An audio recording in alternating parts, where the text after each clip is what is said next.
Hey, what's going on, guys? It's Apollo1 today with another 200 plus on Black Ops 2. Today we have a gameplay from Breaking Streaks. He actually pulls off 202 kills to 2 deaths with the MP7, having that nice bloodshot camo. And, you know, there's a few things about this gameplay. One, it's a 200 plus. That's kind of obvious. But the two deaths actually are really kind of suck, actually, because he was at the last, let's say, minute of the game, and he ran out, and there was a guy sitting in a corner and picked him off. It's kind of unfortunate because he was actually 200 to 0, and he had less than a minute left, and he died, and then he was running to B and picked up his other death there. So really, this was a 200 plus flawless fail, major fail. But, you know, nevertheless, still a great gameplay. And this gameplay is actually really strange. If you look the way the map's set up right now, we have C, they have A, and then B is not captured. But then there's green in A. And that's kind of, just looks really weird in my opinion. They're spawning kind of on the right and left side of the map rather than the front or the back of the map. And those guys AFK in the back are just two split screeners that are just sitting there, that are used to you know, keep spawns from flipping and stuff, but they actually never got moved, so they're just sitting there at the back of the spawn, just sitting there, relaxing, chilling. But you know, it's just kind of weird. It looks just really, really weird. It's kind of green, white, and red right there. I think it's like the Irish colors or the something like that, France. I don't even know. But, yep, this is a gameplay by Breaking Streaks. Absolute monster. And he's been going for these 200 pluses. He's been grinding for these 200 pluses, actually. And, you know, before he was grinding for those non-lethals, you guys saw those. You were absolutely blown away by his 139 kills non-lethal, which is still the record holder for most kills non-lethal. If you haven't already seen that, you should definitely go check that out. But, you know, he's grinding for these 200s now. And grinding for the most kills. That's really what, you know, he definitely has the potential to go for that, but it's very difficult to get, and it's going to take a lot of things to go right to be able to get that. But you know, it's going to happen. It will happen. And you know, obviously these guys don't have thumbs. That's just the way, you know, pub stomping works. A pub stomper is someone that stomps on public players, which are people that play the game for fun or just play it leisurely, get on maybe 2 to 3 times a week for maybe an hour each time, maybe less. That's what a public player is. And then you guys, most likely that are watching this video, are pub stompers. You know, if you play this game a decent amount and you go in for kills, you're a pub stomper.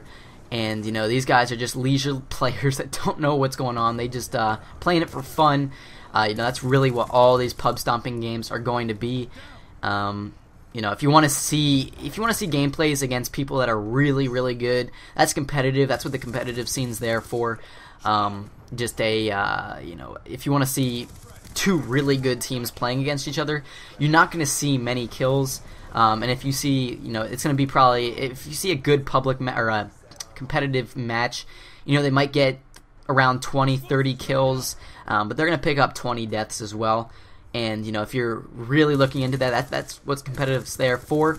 But if you want to see these 200 plus kill games, pushing the limits of Call of Duty to see what you can get, you know, twisting the circumstances of running full teams, stuff like that, just to see what the possibilities are in Black Ops 2 to get the most kills with certain guns, most kills overall, highest flawless there he picks up his nuclear, but you know, get the most nuclears in the game back in Modern Warfare 3, the most MOABs that you could possibly get, just by making everything go your way and going the way that it should happen, just the best possible circumstances.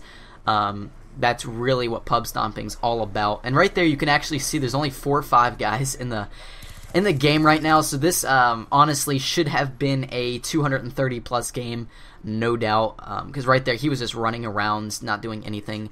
Just getting a few kills. And actually, right there you saw it was a draw, and this game actually ends as a draw, 114 to 114, because B was never captured. And actually, by not capping B, the spawns are a little bit more loose. They spawn around B if you're not there. As you can see, they're spawning down in that left corner by that building in front of B. And that happens by not capturing it. So if you're wondering on, you guys probably already know this, but if you really want to know what happens by capturing B, it really just pushes the spawns further into the enemy's flag on the one side. And, that's a really good way to go. And, there are B spawn traps, and not spawn traps, but B spawn containments. And, Call of Duty has come to the point where people just think that you can spawn or keep them contained at one side or the other, but really you can do it on B for a lot of maps. There's just, it's such a standard to keep them on a side instead of B that not many people have really tried B spawns or whatever you want to say, B containment. So if you want to go into maps, if you want to let us know if there's any crazy B spawn containments that you guys have figured out, let us know, because on Plaza, that's a good example. Plaza is a really, really good non-lethal B spawn containment. Just because they spawn in that dubstep bar and around the B flag on that platform, and that's all. They spawn there, and that's it. Now, the reason why it's best for non-lethals is because it's obviously indoors under a pavilion, so you're not going to be able to get those kill streaks to go crazy on them. That's the main point why you want to keep them on the one side or the other, mainly for kill streaks. But when you're going for non-lethal gameplays, Plaza is one of the best maps for that, to keep them inside of a building and be up in the enemy's face 100% of the time. It's just the best way to get those non-lethal kills. Another map that's perfect for it is actually Overflow. There's a B spawn containment where you actually can cap B, and I believe it's C that you cap as well. And then, yeah, you push up on the left side of A, and by pushing up on the left side of A, you can basically just go anywhere on A, and they'll all spawn on the right side of the map in the little alleys, and that's a really, really good B spawn containment to be able to run non-lethals in, and actually makes best for really fast-paced gameplays. So if you're interested in doing that, that's a really good way to get high-scoring non-lethal gameplays. It's a really hard thing to control, though, because you're in there all by yourself, and they're spawning constantly all around you. So, if you do that, you're most likely going to be able to, you're going to get lots of deaths, probably, 15 deaths or so. Just the way it happens, they're spawning everywhere around you, and you're not going to be able to contain it 100%, just because it's extremely overwhelming. But yeah, that's pretty much it. I just thought I'd talk a little bit about spawns and B spawn containment and stuff like that. But back to the gameplay, breaking streaks. He's keeping them here at A.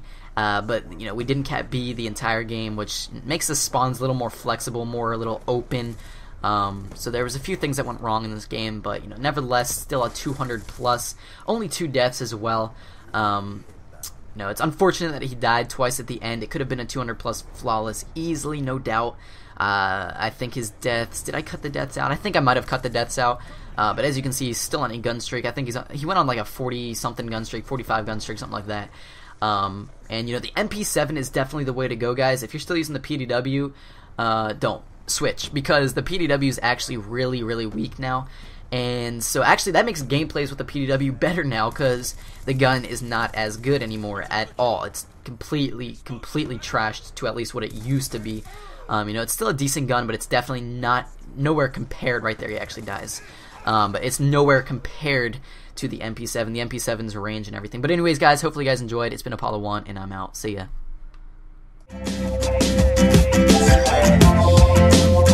Banana beat in the house.